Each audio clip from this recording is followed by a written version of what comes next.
Kader Abderrahim, bonjour. Bonjour Pierre Boussel.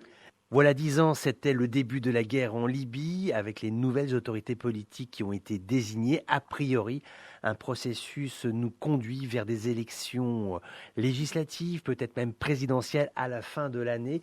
La Libye qui se débat toujours avec une crise politique, mais cette fois-ci, on a le sentiment que c'est une crise pour se sortir du chaos sécuritaire qui est le sien.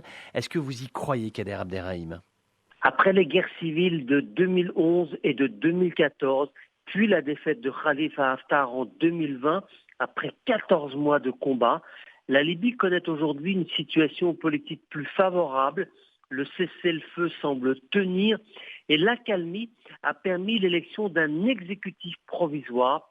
Mais le pays reste plongé dans une crise économique et il est toujours divisé en deux, avec deux armées, l'une à l'est et l'autre à l'ouest, qui ne parviennent toujours pas à se réconcilier. Au-delà des guerres, cette décennie a été marquée par des échecs diplomatiques successifs, dus en très grande partie aux forces étrangères présentes en Libye et qui portent une lourde responsabilité en cet échec. On ne peut même pas parler de communauté internationale dans le dossier libyen, mais plutôt d'États qui se sont chacun livrés à une participation meurtrière au conflit, en livrant des armes, en envoyant des drones et des mercenaires. Mais des États ont fait plus de mal encore sur le plan diplomatique, divisés d'est en ouest. La Libye possède deux parlements, deux armées, deux banques centrales rivales qui émettent chacune de la monnaie, et puis environ 3000 miliciens armés. Ils font régner leurs lois et se partagent les revenus de la rente pétrolière, des divisions largement alimentées par les puissances régionales qui prennent fait et cause pour l'une ou l'autre des parties. Et dans ce contexte morose, une lumière s'est allumée enfin à Genève, où le dialogue interlibyen a débouché il y a quelques semaines sur l'élection d'un conseil présidentiel transitoire qui doit assurer la reconstruction politique de la Libye. C'est là où nous en sommes aujourd'hui, Pierre. Reconstruction qui, bien évidemment, induit une notion d'unité, c'est-à-dire qu'il y a un effort commun, Est-Ouest, mais également le Sud, le Grand Sud, afin de réunifier les forces vives du pays.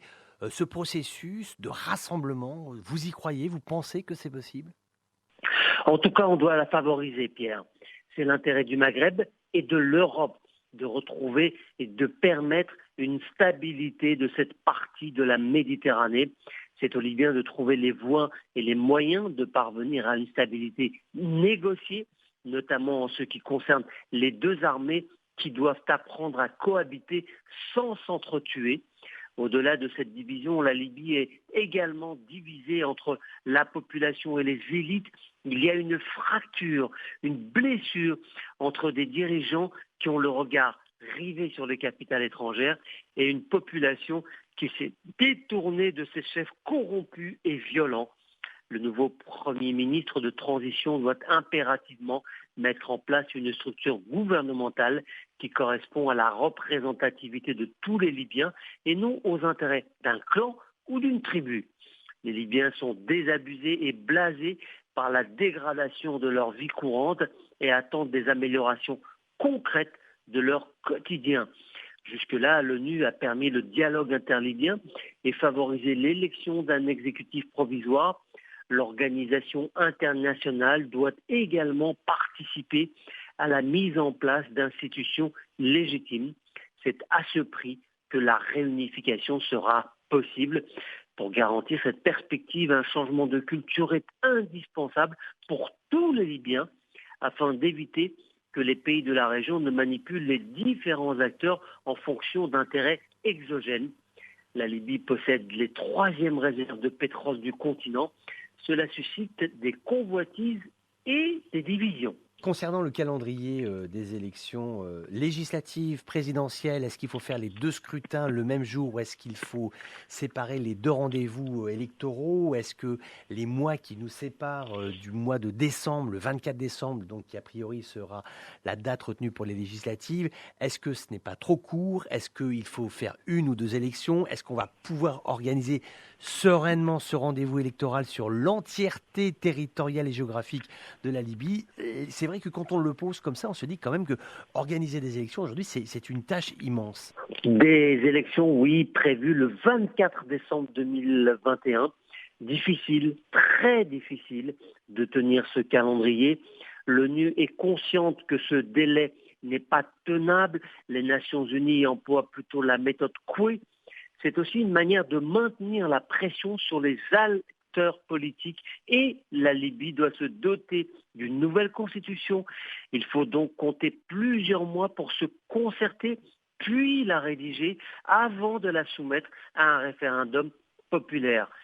C'est avant tout sur ce référendum constitutionnel que les dirigeants doivent à présent se concentrer. Par ailleurs, il faut former un gouvernement, dissoudre les milices, sceller la réconciliation nationale, réunifier les institutions, gouvernement et parlement, écarter les forces étrangères. Après tout cela, il sera peut-être possible de se pencher sur l'organisation des différents scrutins des élections, mais comme vous pouvez le constater, on n'en est pas vraiment là.